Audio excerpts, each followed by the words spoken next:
নমস্কাৰ। আমি 11ৰে বিভাজ্যতাৰ বিষয়ে আলোচনা কৰিম। 1 to 1 সংখ্যাটো 11ৰে বিভাজ্য হয় নে নহয়।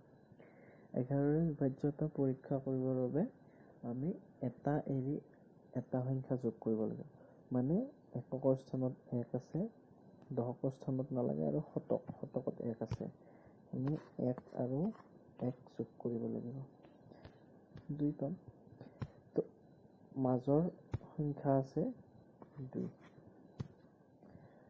এই দুইটা বিয়োগ কৰিব লাগিব এতিয়া। 2 বিয়োগ 2 সমান 0। তো অযুগ্ম সংখ্যক স্থানৰ অংকৰ যোগফল আৰু যুগ্ম স্থানৰ অংক এই দুটাৰ পাৰ্থক্য উলিয়াব লাগে। এতিয়া 2 বিয়োগ 2 0 আৰু যদি বিয়োগফল 0 ওলায় তেতিয়া 11ৰে বিভাজ্য হয়। এতিয়া 1 to 1 সংখ্যাটো 11ৰে বিভাজ্য হয়। এইবাৰ আগবাঢ়ো দ্বিতীয় প্ৰশ্নটো। 6 to 7 সংখ্যাটো 11ৰে বিভাজ্য হয় নাই। 6 to 7ৰ প্ৰথম স্থানত আছে 7, মাজৰ স্থানত 2 আৰু শেষত আছে 6। আমি 7 আৰু 6 একেলগে যোগ কৰিম। 6 যোগ 7 সমান 13। নেক্সট মাজত থাকিল 2। এই দুটাৰ পাৰ্থক্য 13 বিয়োগ 2। 13ৰ পৰা 2 বিয়োগ কৰিলে আমি পাম 11। 11টো 11ৰে বিভাজ্য হয়। 11টো 11ৰে বিভাজ্য হয়। গতিকে 6 to 7 এই সংখ্যাটো 11ৰে বিভাজ্য হ'ব।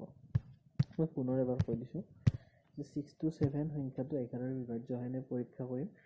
6 আৰু 7 এটা এৰি এটা স্থানত আছে।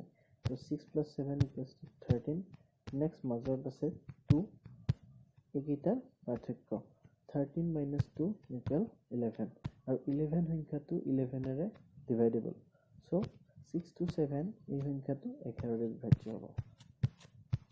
নেক্সট 71896 এই অংকটোত আমি এটা এৰি এটা যোগ কৰিম। 5ৰ লগত 9, 9ৰ লগত 3, 3ৰ লগত 7। এনেধৰণৰ হ'ব 7 plus 3 plus 9 plus 5। আমি পাম 7 3 10, 10 plus 9 equal 19, 19 plus 5 equal 24। Next মাজত ৰৈ যোৱা কেইটা আকৌ যোগ কৰিম। মাজত ৰৈ গৈছে 1 plus 8 plus 6, 1 plus 8 plus 6, 1 plus 8 plus 6।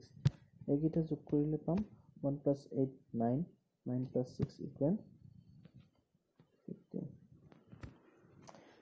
Now 24 আৰু 15ৰ difference 24 minus 15, 24 minus 15 equal how much? 5 4 9। আমি পাম 9। এতিয়া 9 সংখ্যাটো 11ৰে বিভাজ্য নহয়। 9 is not divisible with 11. So এই যিটো সংখ্যা আছিল 7 1 3 8 9 6 5 এই সংখ্যাটো 11ৰে বিভাজ্য নহয়।